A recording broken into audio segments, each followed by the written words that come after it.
बेटा, ध्यान से सुनना। ये कहानी सिर्फ समुद्र मंथन की नहीं, ये कहानी है धैर्य, त्याग और प्रेम की।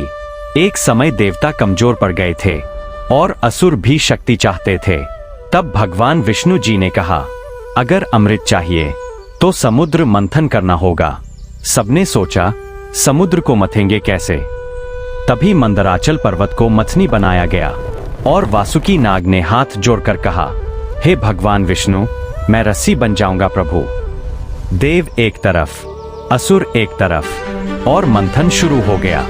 समुद्र की लहरें गरजने लगीं, आकाश कांपने लगा, लेकिन पर्वत डगमगाकर समुद्र में धंसने लगा। तभी भगवान विष्णु जी ने कच्छप अवतार लिया। वे कछुआ बनकर आए और मंदराचल को अपनी पीठ पर टिकाया। अब मंथन फिर तेज हो गया।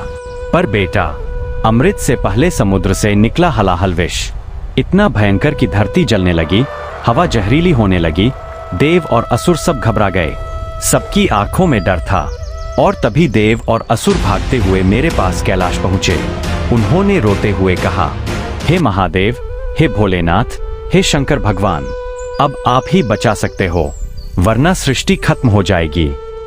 मैंने शांत होकर कहा, चलिए मैं आता हूं। जैसे ही मैं आगे बढ़ा, माता पार्वती मेरे सामने आ गईं।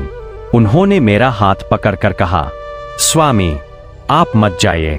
मैंने मुस्कुराकर उनके माथे पर हाथ रखा और कहा, देवी, अगर मैं नहीं जाऊंगा तो ये सृष्टि नहीं बचेगी।